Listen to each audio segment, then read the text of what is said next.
अदब अज़ीज़ तलबा और तालिबात, आज के इस इलेक्ट्रॉनिक दरसी सबक का उन्वान है एक बाबी ड्रामा एक जायज़ा।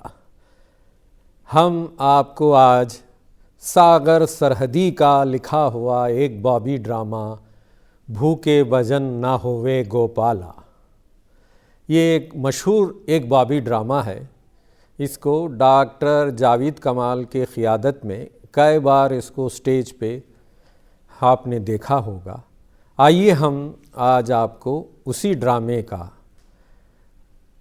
आगाज़ का एक सीन यानी मंज़र और इख्तिताम का एक मंज़र आपको हम पेश करेंगे। इसमें 3 किरदार हमारे सामने आते हैं। क्योंकि तवील ड्रामे को एक बाबी ड्रामा है, ये 1 घंटे से भी ज़्यादा इसको हमने स्टेज पे देखा है, लेकिन क्योंकि एक तालीमी प्रोग्राम है, हम सिर्फ तलबा को ये बताना चाहते हैं कि एक बाबी ड्रामा किस तरह से होता है। इसमें 3 किरदार हमने सामने रखा है। एक जो अहम किरदार है वो जो अपाहज बैठा हुआ है, यानी इनको हम कहेंगे मामा। उसके बाद हैं प्रिंस हैं जो टाई अपने साथ रखे हैं। उसके बाद है टी शर्ट पे वो हैं रोमियो। ये तीनों किरदार के दरमियान जो बहस होती है, बहस व मुबाहिसा को हमने यहाँ आपके सामने रखा है। फिर उसके बाद डॉक्टर जावेद कमाल आपको इस एक बाबी ड्रामे का तारुफ कराएंगे। आइए देखते हैं आगाज़ का मंज़र भूखे भजन ना होवे गोपाला।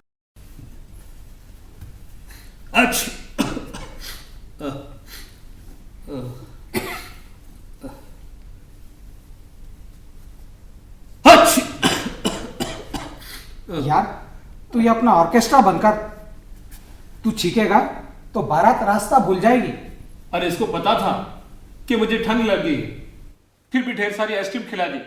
खिला दी या खा गए? अल्लाह तक तो चाट रहे थे। फिर ऐसी आइसक्रीम तेरे बाप ने कभी खाई है? पिस्ता बादाम खुशबू वाली मीठी मीठी आइसक्रीम। अरे उस वक्त मुझे बड़े जोर की भूख लगी थी, तुम घास भी खिलाते तो भी खा जाता। तो आज तुम घास खाना। लेकिन ये कैसा इंसाफ है रे?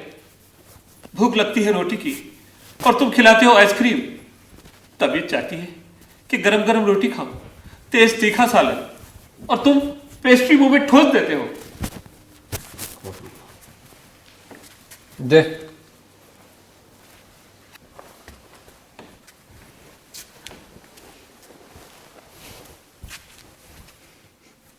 इसमें से बदबू आता है। और नहीं तो क्या खुशबू आएगी। मामा बोल। तू 1 सेंट की शीशी चोरी करके ला। इसको भेजेगा तो ये वापस नहीं आएगा। क्यों? अरे सूरत देख, मुर्दार लगता है, भिखारी और भूखा। दुकानदार देखते ही समझ जाएगा कि ये उड़ाने आया है। उससे तो चला भी नहीं जाता। देख मामा, तू ये रोना छोड़ दे। देख मैं भी तो भूखा हूं। रोमियो ने भी क्या खाया है कल रात से? जितनी आइसक्रीम कल मैंने मारकर लाई थी सारी तुझे दे दी। रोमियो रात भर गाने गाता रहा और मैं तारे गिनता रहा। अगर आज आइसक्रीम मत लाना, नहीं तो मुझे निमोनिया हो जाएगा। लो भाई, अब ये मेरे हाथ में है। आजकल शादी ब्याह पर आइसक्रीम ही बटती है। केक पेस्ट्री तो भैया किसी मिल ओनर की शादी में ही नजर आती है। मामा, अपन लोग कुछ दिन का मेहमान है। बहुत जल्द ये केक का छुट्टी होने वाला है, इसीलिए आइसक्रीम खाकर मर जाओ या पेस्ट्री खाकर। तो क्या खाना हमें कभी नहीं मिलेगा? क्या रोमांटिक बातें करता हो यार।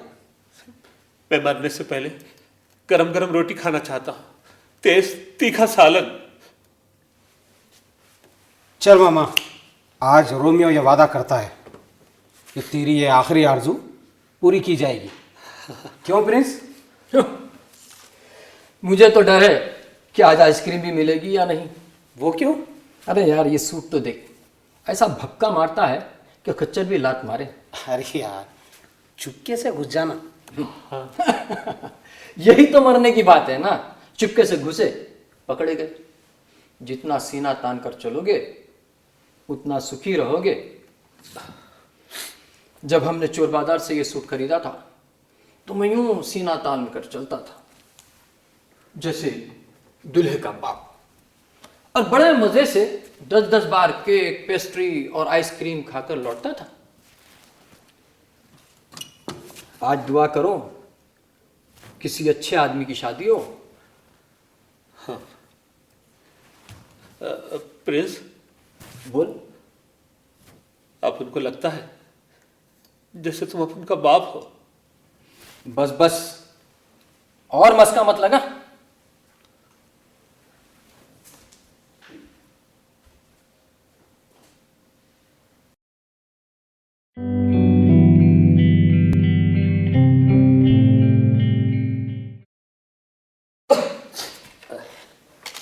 ए रोमियो। हाँ मामा बोल। अरे प्रिंस अभी तक नहीं आया। हाँ, आज बहुत टाइम हो गया इसको। साला पकड़ा तो नहीं गया? क्या मालूम, पकड़ा गया तो जेल में जाएगा साला। अरे बाप रे। लेकिन उधर उसको 2 टाइम खाने को तो मिलेगा। हाँ, सोने को जगह तो मिलेगा। सच्ची? हाँ, अरे उधर दफ्ताने का भत्ता भी मिलता है, सोने को जगह मिलता है, ओढ़ने को कंबल। साला तू अपन को बनाता है। बाप कसम यार, प्रिंस उधर रहेगा तो तगड़ा बनकर आएगा। तो चल भगवान से प्रार्थना करते हैं कि प्रिंस को जेल भेज दे। चल चल। हे भगवान, प्रिंस को जेल भेज ताकि वो भूखा ना रहे, 2 वक्त खाने को मिले।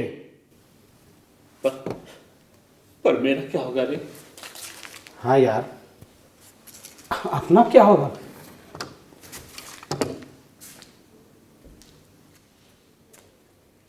प्रिंस, ये क्या मिला तेरे को? नहीं देख प्रिंस, हम ये पिएगा ना तो हम मर जाएगा। तुझे को ना पड़ेगा। देख कल वो आइसक्रीम खाई थी ना, देख हमें निमोनिया होगा। कितना ठंड लग गया हमको। अभी हम नहीं पिएगा प्रिंस, हम नहीं पिएगा। हाँ हाँ, पीना पड़ेगा। नहीं हाँ हाँ नहीं नहीं हाँ हाँ, पीना पड़ेगा। नहीं पीऊंगा। तेरा बाप भी पिएगा।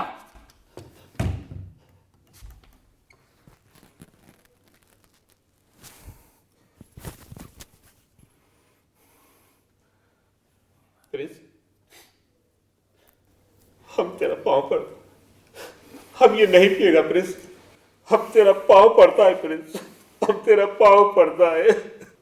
हम तेरा बाप है जो रोने से तुझ पर मेहरबानी करेगा, जो तोरे रोने से मेहरबानी करेगा? हमने मामा इस बोतल के वास्ते बहुत मेहनत किया, जान जोखिम में डाला है। देख की पीठ,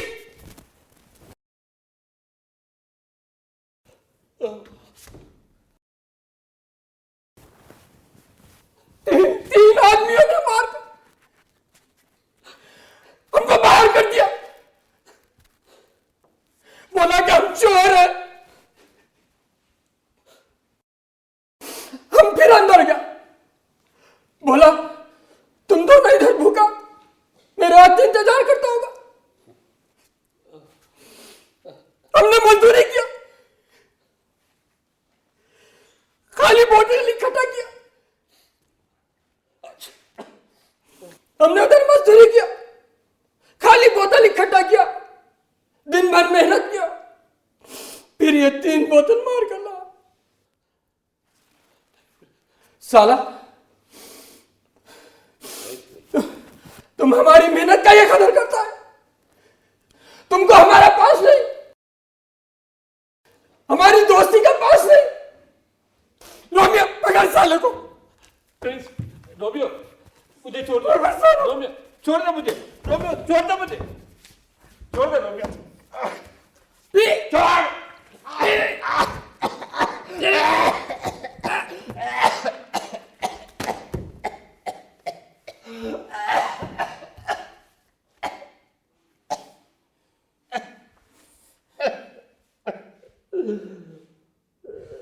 पी, भगवान का भला मान। पी, सरकार को सलाम बोल। पी, मेरे गुण गा। ये अमेरिकन फार्मूला है, सबसे अच्छा माल तुझे मिलता है, तू भाग्यवान है। पी, पी और मर जा। पी और मर जा।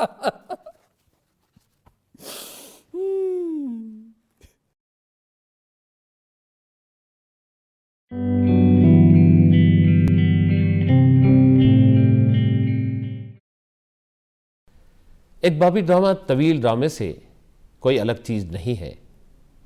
जो क़ायदे क़ानून, जो तशरीह, जो तरकीबी अनासर, जो अक़साम तवील ड्रामे पर लागू होते हैं, एक बॉबी ड्रामे पर भी इनका इतलाक़ होता है।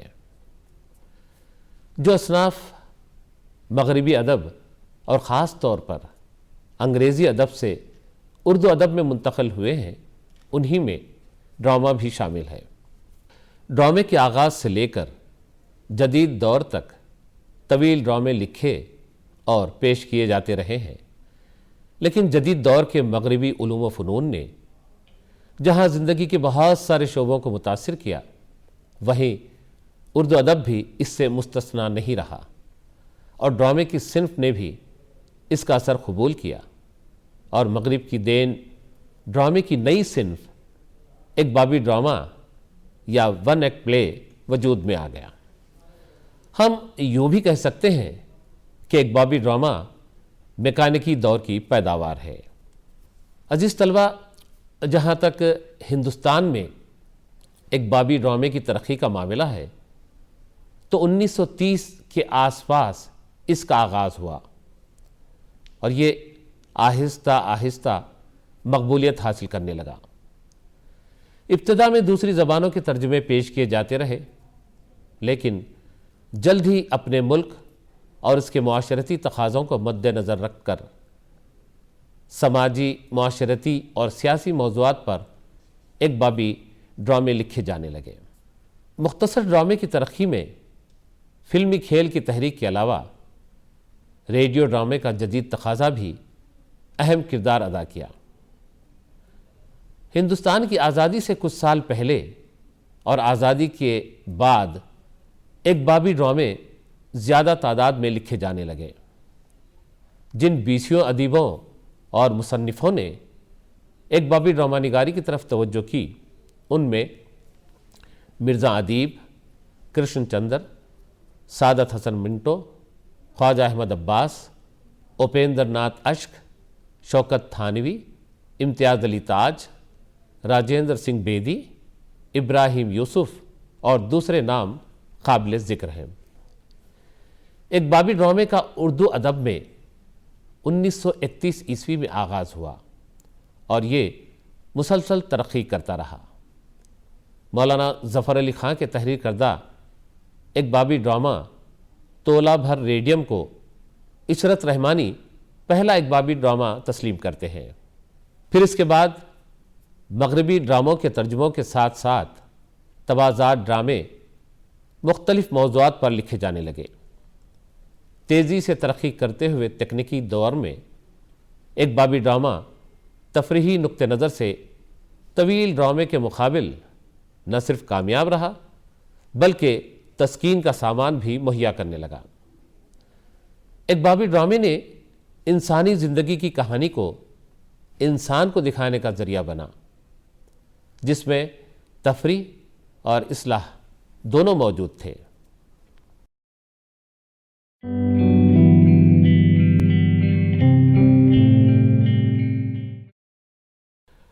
ड्रामा चाहे तवील हो या एक बॉबी, अपने माना व मफहूम के लिहाज से दोनों में कोई फ़र्क नहीं होता। मौजू, प्लॉट, मरकज़ी ख़याल, आगाज़, तसलसल, किरदार निगारी, मुकालमा, तसादुम, कशमकश या तजब्जुब और इख्तिताम। एक बाबी और तवील ड्रामे दोनों के लिए लाजमी अनासिर होते हैं।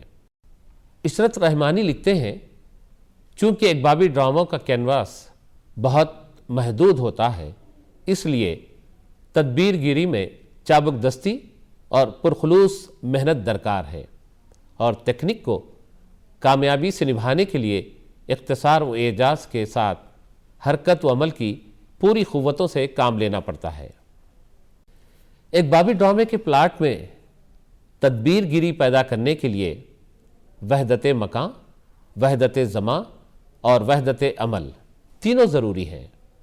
इसके अलावा वहदत तासुर भी एक बाबी ड्रामे में तासीर पैदा करने का ज़रिया होता है। एक बाबी में चूंकि कहानी एक ही वाक़े के इर्द गिर्द घूमती है, तो ऐसे में नुक़्ते उरूज का एहतमाम बड़ी चाबुकदस्ती से करना पड़ता है। इसीलिए ड्रामा निगार का फ़र्ज़ होता है कि वो एक बाबी ड्रामे में किरदारों की तादाद को महदूद रखे ताकि तासीर कायम रहे। ड्रामे का एक और अहम अंसर है मुकालमे। ड्रामा चाहे तवील हो या मुख्तसर, मुकालमे ही वाक़या, माहौल, मवाद और ड्रामाई बहाव में कारगर साबित होते हैं। इसीलिए मुकालमों में भी इख्तिसार से काम लिया जाना ज़रूरी है। तवील मुकालमे एक बाबी ड्रामे के हुस्न को तबाह कर देते हैं। किरदारों के मर्तबे व मकाम का ख्याल रखते हुए मुकालमे चुस्त, सीधे सादे होने चाहिए। एक बाबी ड्रामे की आम तौर पर 3 इर्तिकाई मंजिलें तस्लीम की जाती हैं, एक इब्तिदाइया, दूसरा उरूज और तीसरा अंजाम। अजीज़ तलबा, हमने अमली तौर पर मशहूर फ़िल्मी मुसन्निफ़ व अदीब और मुमताज़ ड्रामा निगार सागर सरहदी के मशहूर ड्रामे भूखे भजन ना हुए गोपाला के 2 मनाजिर आपके सामने पेश किए। एक उस ड्रामे का आगाज़ी मंज़र था, दूसरा इख्तितामी मंज़र था। ये ड्रामा एक बाबी या वन एक्ट प्ले है और इस एक बाबी ड्रामे की पहली खुसूसियत ये है कि ये मुख्तसर है, यानी घंटे सवा घंटे में पूरा ड्रामा ख़त्म हो जाता है। दूसरी अहम खुसूसियत इसके महदूद किरदार हैं। जैसा कि आपने देखा, 3 ही मरकज़ी किरदार हैं जिसके अतराफ़ कहानी घूमती है। जहाँ तक मुकालमों का ताल्लुक़ है, मुख्तसर और चुस्त हैं, जो एक बाबी ड्रामे के लिए ज़रूरी है। इस ड्रामे की कहानी इतनी दिलचस्प और अछूती है कि ये हर उम्र, हर तबके और हर मिजाज के नाजरीन के लिए दिलचस्पी का बास है। अजीज़ तलबा, अभी तक आपने ड्रामे के आगाज़, उसके माना, मफ़हूम, तवील ड्रामा और मुख्तसर ड्रामे के बारे में और उसके अज्जाए तरकीबी के बारे में मालूमात हासिल कर रहे थे। मैं जिस वक्त आपसे मुखातिब था, उस वक्त मेरे पीछे पस मंज़र में आप कुछ फ़ोटोग्राफ्स देख रहे थे। ये फ़ोटोग्राफ्स मशहूर ड्रामा निगारों के हैं जिन्होंने तवील ड्रामे भी लिखे और एक बाबी ड्रामे भी लिखे। जो फ़ोटोग्राफ्स का मुशाहिदा आप कर रहे हैं, उनमें पितरस बुखारी, हबीब तनवीर, सादत हसन मिंटो, प्रोफेसर मोहम्मद हसन जैसे मशहूर मारूफ ड्रामा निगार हैं। और एक मंज़र और भी आपको दिखाई दे रहा है, वो मशहूर ड्रामा आगरा बाज़ार से मुंतखब किया गया है।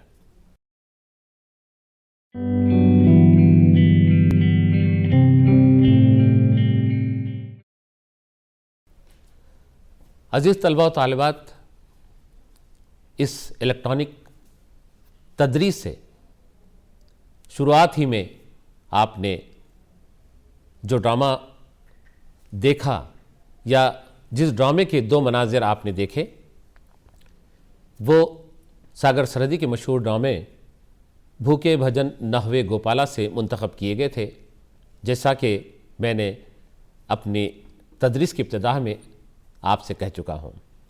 तो आइए इस इकबाबी ड्रामे पर थोड़ा सा तबसरा भी कर लेते हैं कि हमने जो इब्तिदाई और इख्तितामी मंज़र आपके सामने पेश किया, जिसमें 3 किरदार आपको दिखाई दे रहे थे। एक था मामा का किरदार जो अपने पैरों से माजूर था, दूसरा किरदार था प्रिंस का, और तीसरा किरदार था रोमियो का। इस इकबाबी ड्रामे की पहली खुसूसियत ये है कि ये मुख्तसर है, यानी घंटे सवा घंटे में पूरा ड्रामा ख़त्म हो जाता है। दूसरी अहम खुसूसियत इस ड्रामे की वो है महदूद किरदार। जैसा कि आपने देखा कि स्टेज पर आपको सिर्फ 3 ही किरदार नज़र आए, जो तीनों मरकज़ी किरदार हैं, और इन तीनों ही किरदारों के अतराफ इस ड्रामे की कहानी घूमती है। जहाँ तक मकालमों का ताल्लुक़ है, ये भी आपने महसूस किया होगा कि वो बहुत मुख्तसर और चुस्त है, जो इकबाबी ड्रामे के लिए बेहद ज़रूरी है। इस ड्रामे की कहानी इतनी दिलचस्प और अछूती है कि ये हर उम्र, हर तबके और हर मिजाज के नाजरीन के लिए दिलचस्पी का बाज़ है। देखिए, ड्रामा जब स्टेज का पर्दा हटता है तो नाजरीन ये देखते हैं कि एक बैसाखी के सहारे बैठा हुआ आदमी लोटे से कोट को इस्त्री कर रहा है, और फिर ठंड लग जाने की वजह से वो छींकता भी है, और उसे ये शक हो गया है कि उसे ठंड लग जाएगी और ये ठंड निमोनिया में तब्दील हो जाएगी। दूसरे जो 2 किरदार आपके सामने मौजूद थे, जिनमें एक किरदार रोमियो है जो प्रिंस को टाई बांध रहा है।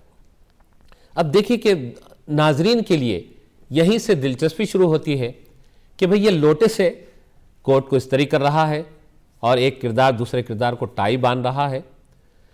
जब ये छींकता है मरकज़ी किरदार, तो उसका दोस्त रोमियो कहता है कि यार तू ये अपना आर्केस्ट्रा बंद कर, वरना बारात रास्ता भूल जाएगी। देखिए कितना मुख्तसर सा डायलॉग है, लेकिन इस डायलॉग के पीछे बहुत वसी माना व मफहूम पोशीदा है। उसके छींकने को वो आर्केस्ट्रा कहता है, और ये कहता है कि इस आर्केस्ट्रा की वजह से बारात रास्ता भूल जाएगी। तो मतलब ये कि वो जो प्रिंस तैयारी कर रहा है टाई बांध कर, कोट पहनकर, वो किसी शादी में जाने वाला है, और शादी में जाने के बाद वो कोई मधु नहीं है, उसको दावत नहीं दी गई है, लेकिन वो प्रिंस का फर्ज ही ये है, उसका काम ही ये है कि रोज़ाना टाई और कोट पहनकर शहर में होने वाली शादियों में शिरकत करे, खुद भी पेट भर ले और अपने इन 2 दोस्तों के लिए भी कुछ ना कुछ चोरी कर कर लाए। यहाँ से कहानी शुरू होती है और बीच में बहुत सारे मनाज़र आते हैं, और जब प्रिंस को आने में बहुत देर हो जाती है तो स्टेज पर मौजूद दोनों दोस्त तशवीश में मुब्तला हो जाते हैं और एक दूसरे से पूछते हैं कि भाई आज बहुत देर हो गई प्रिंस को आए। तो बहरहाल वो स्टेज पर नमूदार होता है और उसके हाथ में बोतलें होती हैं।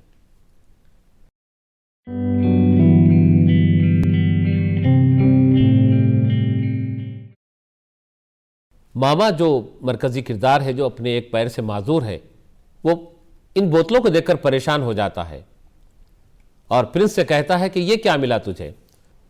तो प्रिंस कहता है कि कूल ड्रिंक्स। अब मामा परेशान हो जाता है, क्योंकि गुज़िश्ता रात ही आइसक्रीम खाने की वजह से उसे ठंड लग गई है। अब वो सोचता है कि अगर ये कूल ड्रिंक्स आज पी लेगा तो फिर निमोनिया यकीनन हो जाएगा, जिससे उसकी मौत वाक़ई हो जाएगी। तो बहरहाल प्रिंस से कहता है कि वो ये कूल ड्रिंक नहीं पिएगा, लेकिन प्रिंस उसे ये कूल ड्रिंक्स पिलाने पर बज़िद है। क्यों? अब वहाँ प्रिंस अपनी कहानी बयान करता है कि वो किस तरह शादी में शरीक हुआ, लेकिन इत्तेफाक से वो चोरी करता हुआ पकड़ा गया। फिर शादी में मौजूद बहुत सारे लोगों ने उसकी जमकर धुलाई की, जिसके वो निशान अपनी पीठ पर बताता है, जो सुर्ख रंग के निशान पड़ जाते हैं और कपड़े फट जाते हैं। तब दिन भर काम करता है और 10 मील पैदल चलकर अपने दोस्तों के लिए वो कोल्ड ड्रिंक्स लाता है। तो प्रिंस कहता है कि अब तो मैं तुझे इस कोल्ड ड्रिंक पिलाए बगैर नहीं छोड़ूंगा, क्योंकि मैंने बहुत मार खाई और बहुत ज़्यादा पैदल चला और बहुत काम किया मैंने, तुझे पीना ही पड़ेगा। गर्ज मामा उससे आजिज़ी करता है कि वो मत पिलाए उसे, लेकिन प्रिंस उसे पिलाने पे बज़िद होता है और अपने दूसरे दोस्त रोमियो से कहता है कि उसे पकड़े। बहरहाल वो दोनों मिलकर उसे नीचे गिरा देते हैं और ज़बरदस्ती उसे वो कोल्ड ड्रिंक पिला देते हैं और इत्तेफाक से मामा की मौत वाक़ हो जाती है। तो इस तमाम कहानी में कहीं भी झोल नज़र नहीं आता, कहीं भी तवील मुकालमे नज़र नहीं आते, कहीं भी कोई मंज़र ऐसा नहीं आता जिसको देखकर नाजरीन उकता गए हों। इब्तिदा से लेकर इख्तिताम तक नाजरीन हर लम्हा तजस्सुस में मुब्तला होते हैं कि अब क्या होगा, अब क्या होगा, और फिर उसका अंजाम अलमिये पर ख़त्म हो जाता है कि एक फुटपाथ पर ज़िंदगी गुजारने वाले की ज़िंदगी इतनी ही मुख्तसर होती है, जहाँ पर बहुत सारे अमीर लोग कोल्ड ड्रिंक को अपने लिए लाजमी कर लेते हैं, वही कोल्ड ड्रिंक एक फुटपाथ पर रहने वाले एक किरदार की मौत वाक़ हो जाती है। तो बहरहाल बताना ये मकसद था कि इस ड्रामे की कहानी बहुत ज़्यादा दिलचस्प थी। जैसा कि आपने देखा तलबा कि फुटपाथ पर ज़िंदगी गुजार रहे 3 दोस्तों की ये कहानी है, जो इत्तेफाक से दोस्त बन गए और तीनों की उम्रों में फ़र्क है, तीनों की सोच और फिक्र में नुमाया फ़र्क है।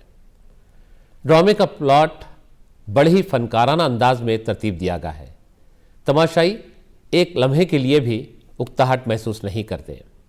इस ड्रामे की इब्तिदा जितनी दिलचस्प और काबिल तवज्जो थी, अंजाम उतना ही पुरअसर और जहनों को झिंझोड़ने वाला था।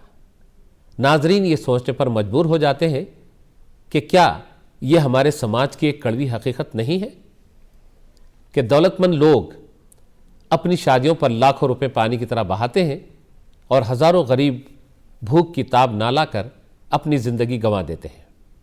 बहरहाल हम कह सकते हैं कि सागर सरहदी का ये एक बाबी ड्रामे के म्यार पर खरा उतरता है और एक कामयाब व मुतासिर कुन ड्रामे की तारीफ में इसका शुमार होता है। एक बाबी ड्रामे पर सैकड़ों किताबें लिखी जा चुकी हैं, उसके फ़न से मुताल्लिक़, उसके अनासर तरकीबी से मुताल्लिक़, ड्रामा निगारों से मुताल्लिक़ और ड्रामे की तारीख़ से मुताल्लिक़। लेकिन सभी किताबों के नाम हम यहाँ आपके सामने नहीं पेश कर सकते, लेकिन चंद किताबों के नाम हम ज़रूर आपको बताना चाहते हैं, जिसको रेफरेंस के तौर पर आप यकीनन उसका मुताला कर सकते हैं।